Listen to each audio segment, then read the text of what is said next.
Bonjour à tous et à toutes, bienvenue sur le bon MJ. Donc, on va faire une autre vidéo sur Warhammer. Là, je vous ai, ces derniers temps, tourné en série plusieurs vidéos où je vous présentais le livre de base de Warhammer. Donc en fait, il y a un décalage temporaire. Vous, quand vous voyez les vidéos, je les ai pas tournées le jour même en fait. Donc depuis, j'ai testé Warhammer V4 et la partie que j'ai jouée était très très cool. Franchement, j'ai pris un petit scénario du kit du meneur de jeu de la V2 qui s'appelle Les Jolies Choses. On l'a joué avec les pré-tirés de la V4. C'était avec le groupe avec lequel je compte jouer ma campagne de Warhammer à la rentrée. Et donc, pendant l'été, on se disait, vas-y, on va faire des petits tests et tout. Et ce test est plutôt concluant, tout se passe bien, machin. Même au niveau des règles. Donc, ouais, j'étais content.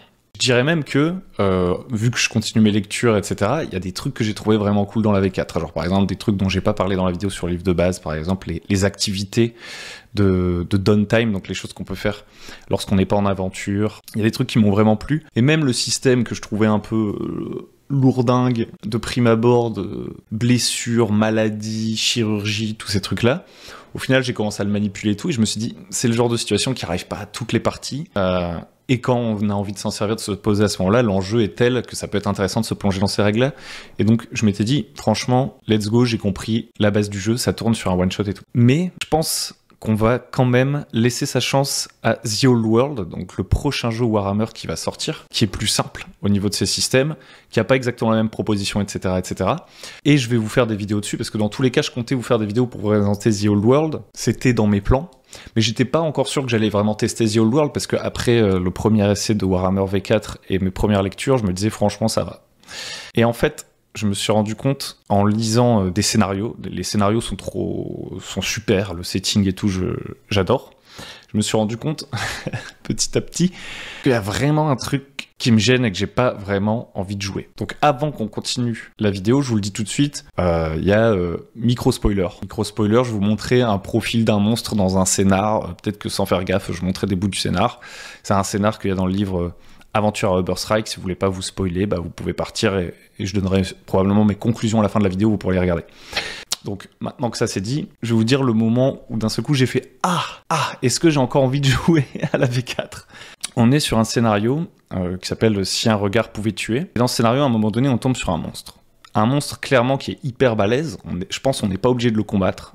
En plus, le scénario est recommandé pour des des personnages en début de carrière, etc. Donc le monstre est vraiment terrifiant. Donc c'est la bête de Lorschlam.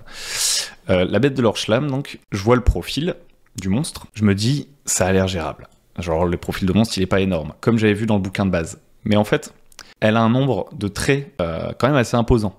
Genre elle a arme plus 6, attaque caudale plus 8. Bestial, foulée, immunité poison, infecté, morsure plus 7, regard pétrifiant, sang-froid, taille énorme, vision nocturne, venin. Au premier coup d'œil, je regarde ça, je me dis, ça va, ça je peux à peu près le gérer, j'ai lu ces traits quelque part, je les ai à peu près en tête. Mais c'était sans compter que je continue mon petit bonhomme de chemin dans le scénar, et je vois une aide de jeu en plus pour gérer le monstre. Et là je me dis, ah c'est cool, il y a une aide de jeu pour gérer le monstre. Et en fait, je me rends compte que le profil du monstre ne prend pas vraiment tout en compte. Parce que le simple fait, par exemple, que la créature soit de taille énorme, ça rajoute encore une couche de règles. Donc ça, c'est une aide de jeu qui est dans le scénar pour gérer ce monstre. Ils nous disent, Cubicle 7, de leur propre aveu, ça fait beaucoup de traits quand même. Étant donné que c'est un scénario conçu comme une aventure de départ, la richesse des traits de créatures du basilic peut sembler écrasante. Pour faciliter la gestion de la bête, nous avons assemblé tous les traits et leurs règles spéciales en une seule page de référence, ainsi que quelques conseils pour gérer la rencontre. Je me dis cool. Donc déjà là, je découvre des trucs. Moi dans ma tête, si je retourne sur la bête de Lorschlam, je lis ce qui est écrit, je vois arme caudale plus 8, morsure plus 7. Donc je me dis en gros il a 2 attaques. En fait c'est pas comme ça que ça marche. L'attaque caudale, je revérifie le truc, je vois que pour activer l'attaque caudale, si je vais dans les traits de mon bestiaire, pour activer l'attaque caudale, je dois utiliser un avantage. Déjà, j'ai une gestion des avantages un peu plus avancée, c'est-à-dire que normalement, ma créature a fait une attaque, si je veux activer son attaque caudale, je vais utiliser un de ses avantages. Pourquoi pas, mais c'est déjà un truc que j'avais zappé, quoi. J'avais lu une fois le bouquin, ça, je l'avais oublié entre-temps, vous voyez. Ensuite, moi, je me dis, ok, donc elle a une attaque, plus une attaque qu'elle utilise avec un avantage, mais que nenni, puisque la créature, on me dit, elle peut faire morsure plus 7, attaque caudale plus 8 et piétiner plus 4. Et moi, je me dis, piétiner plus 4, où est-ce que ça sort? Je l'avais pas vu.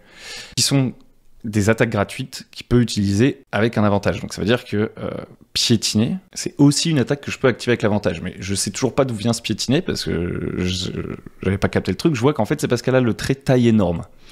Donc je retourne dans le livre de base du machin.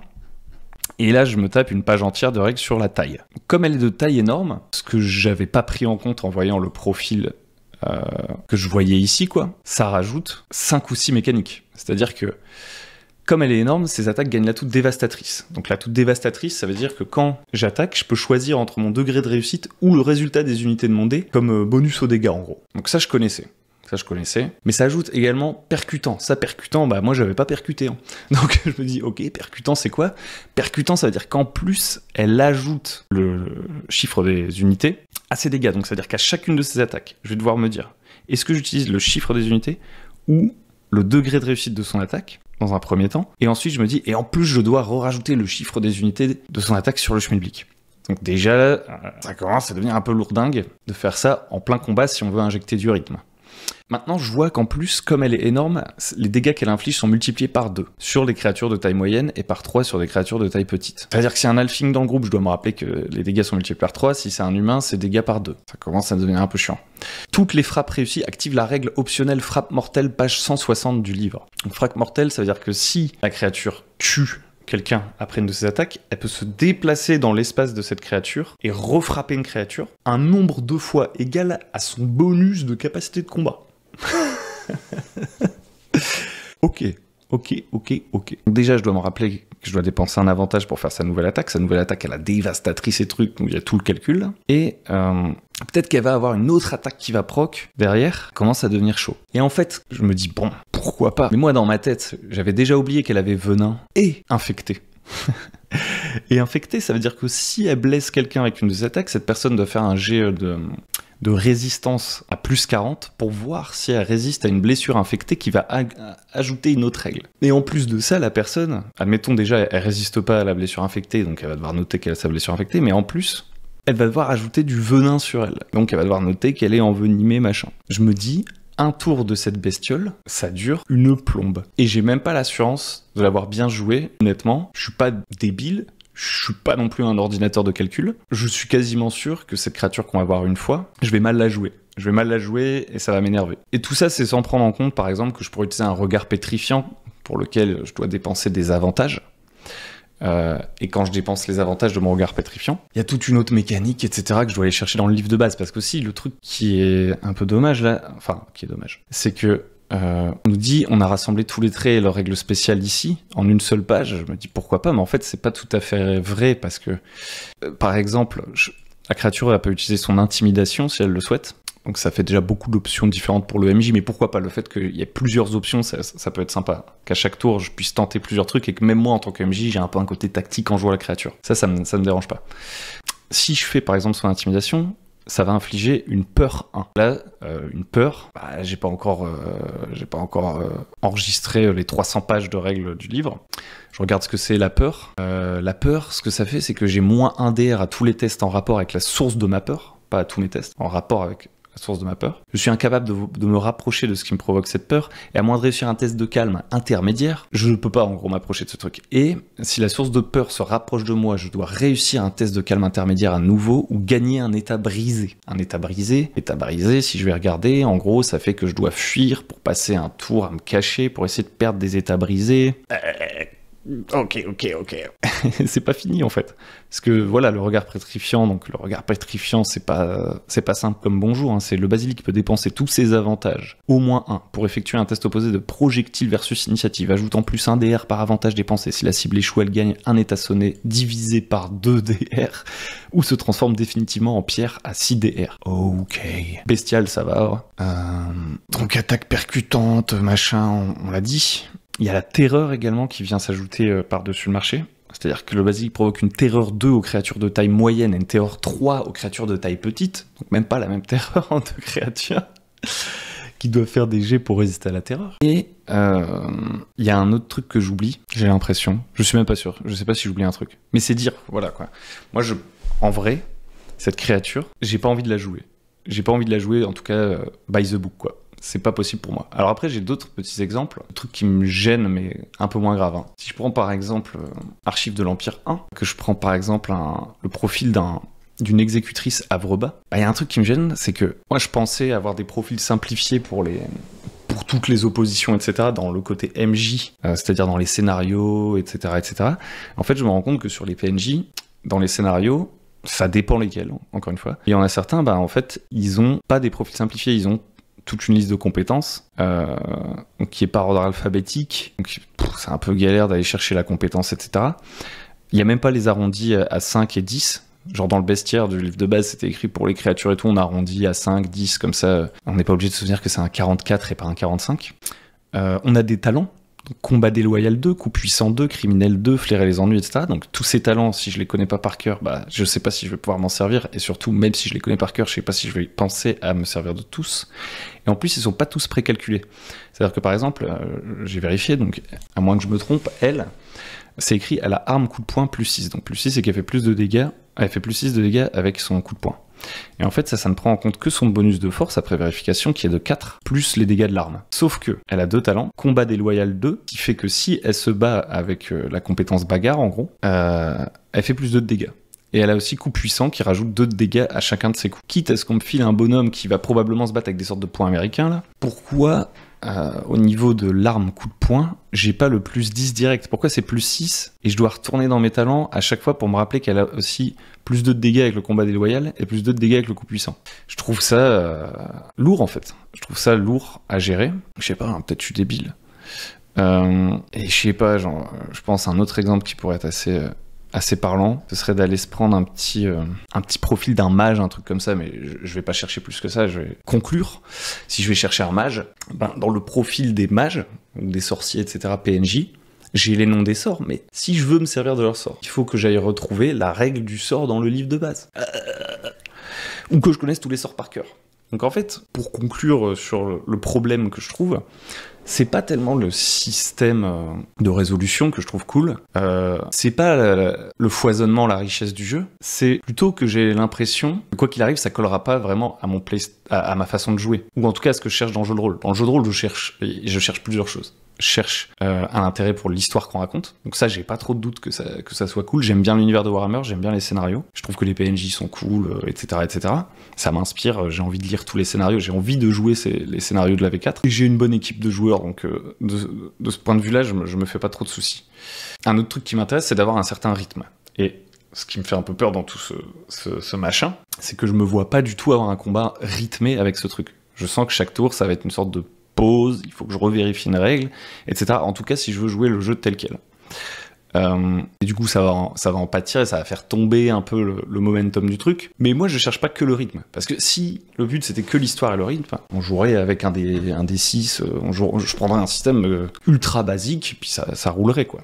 Moi, là, j'ai envie que dans mon combat, il y ait quand même de la tactique. Peut-être même que ce soit pas que à propos de parler de la fiction, mais qu'à des moments on parle du jeu et tout, et on fasse des tactiques et tout. Et juste là, l'équilibre entre le rythme que j'imagine pour jouer un de ces combats, et d'ailleurs je l'imagine pas seulement parce qu'en fait je fais des tests, tu vois. Je me dis, je vais aller sur Holber Rodeo, je vais mettre des petits pions, je prends les fiches et tout, et je commence à jongler entre les profils, je me fais les combats tout seul, et je me dis, mais déjà que tout seul c'est une dinguerie. Alors en réalité, tout seul, c'est un peu plus galère qu'avec les joueurs, parce qu'avec les joueurs, c'est eux qui font les GD de leur PJ, et normalement, ils maîtrisent passer quelques séances, ils maîtrisent les mécaniques de leur PJ, etc., donc c'est plus fluide. Mais quand même, genre, en fait, je vois pas le combat se dérouler avec du rythme, et voire même au niveau de mon intérêt tactique, je commence à en perdre. Parce qu'en fait, le décalage entre les choix que j'ai envie de faire avec mon personnage et la manière dont les règles fonctionnent commence à se creuser.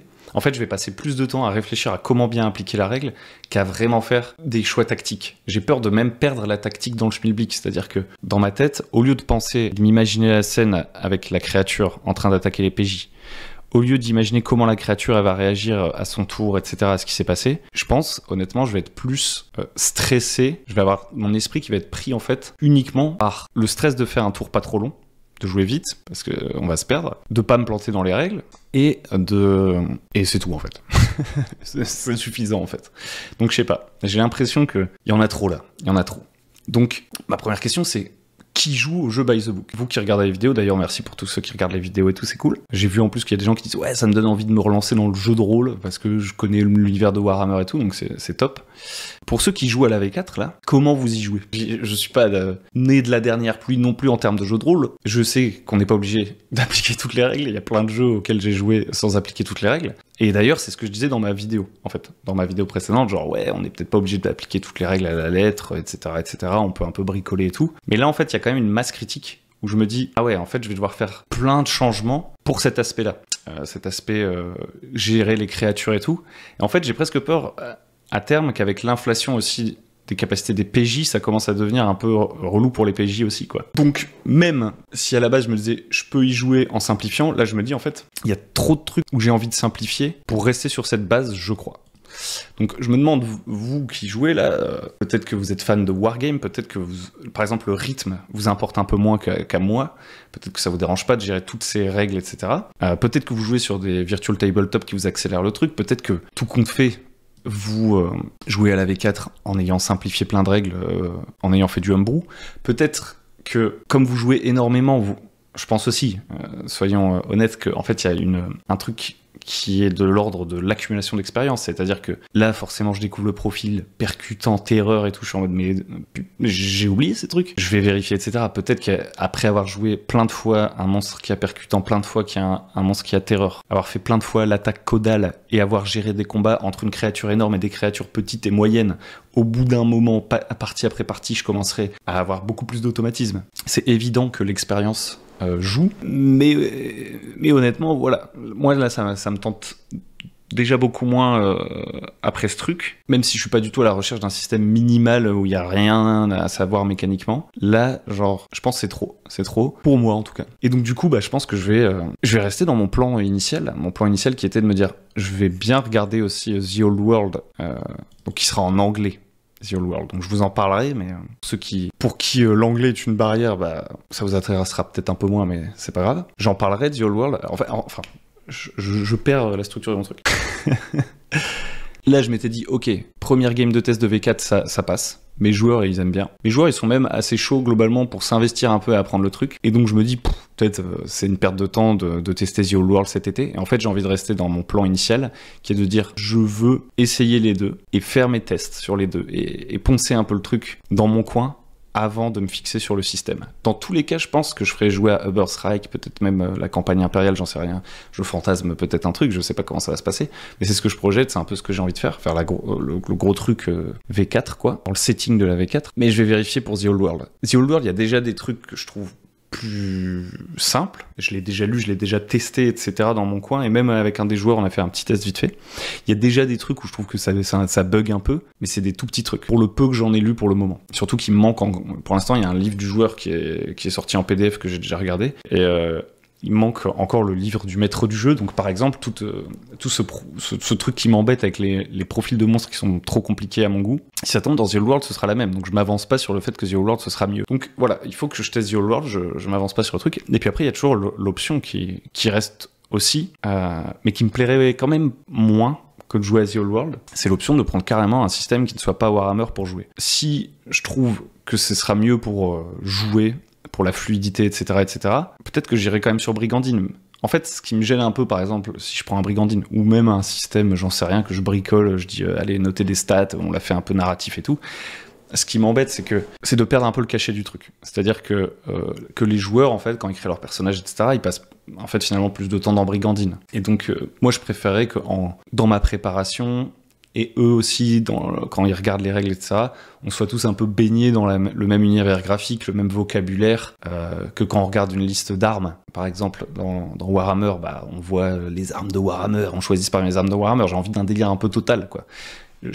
Ça me séduit plus qu'un truc fait de briques et de broc, entre gros guillemets. Même si Brigandine, moi je trouve ça génial, je préférais jouer vraiment à une proposition complètement Warhammer pour les raisons que je viens de vous dire. Mais ce qui compte pour moi, c'est à la fin, ce sera quand même d'avoir un système qui me plaît, quoi. Donc The Old World, j'ai commencé à regarder, franchement, il y a plein de trucs qui me plaisent. Il y a des trucs qui me font un peu douter. J'ai l'impression que, encore une fois, sans avoir tout lu, les personnages sont quand même beaucoup plus forts. J'ai l'impression que la magie fonctionne pas pareil, mais c'est pour des raisons de setting. Mais en soi, c'est pas trop grave. Mais il y a quelques règles, voilà, je suis un peu sur les Discord Cubicle 7 à regarder ce que les gens disent et tout. Mais moi, j'ai relevé un problème, genre j'ai fait des tests de combat de The Old World, où il y avait des mecs, bah juste, si on suivait les règles telles qu'écrites, sans aucune intervention de MJ, house rule, genre vraiment un combat tout bête où on met deux mecs face à face, ils sont incapables de se tuer. C'était super bizarre ça, mais c'est un scénario genre hyper précis quoi. C'est juste que je suis tombé dessus un peu de manière hasardeuse sur ce scénario. Il y a des trucs bizarres aussi, comme dans plein de jeux de rôle. Mais je pense que The Old World, que je joue à Warhammer V4 ou que je joue à The Old World, il y aurait eu du homebrew, enfin des arbitrages à faire sur le tas. Ça me dérange pas en fait de faire des arbitrages, et je pense que j'en aurais besoin sur The Old World si je veux y jouer comme j'ai envie d'y jouer. Par contre, je pense qu'il y a moins de trucs que j'aurais besoin d'enlever en fait. J'aurais pas besoin de simplifier The Old World, parce que de prime abord, c'est un jeu, on a moins 50 traits auquel on doit penser, etc. Un autre truc qui me fait qui me gêne un peu dans The Old World, c'est que par exemple, il y a une abstraction sur l'argent, on compte pas les pièces dans The Old World. En soi, ça m'amusait un peu d'avoir vraiment toutes les tables de prix de Warhammer et tout, mais ça, encore une fois, honnêtement, c'est pas trop grave, quoi. Je pense que ça peut facilement s'importer de la V4 à The Old World. Et puis si ça tombe, à la fin, j'en aurais marre de compter les pièces, et au final, j'utiliserai l'abstraction des richesses dans The Old World.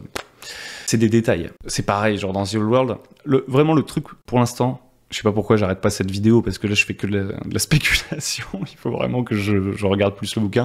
Le seul truc qui me fait un peu peur dans The Old World, c'est vraiment ce truc, j'ai l'impression que les personnages sont un peu plus forts, et surtout qu'aussi deviennent plus forts plus vite. Ils atteignent entre guillemets leur potentiel maximum plus vite. Et du coup, je me demande sur une campagne impériale, un truc comme ça, comment ça se transpose. J'ai l'impression qu'on réussit beaucoup plus souvent nos jets dans The Old World, qu'il y a moins souvent de trucs terribles qui nous arrivent, quoi. Mais c'est pas grave, il peut y avoir du bricolage et tout. On laisse en suspens. Si ça tombe, on jouera avec 4, et juste moi, je traficoterai les monstres et je les jouerai autrement.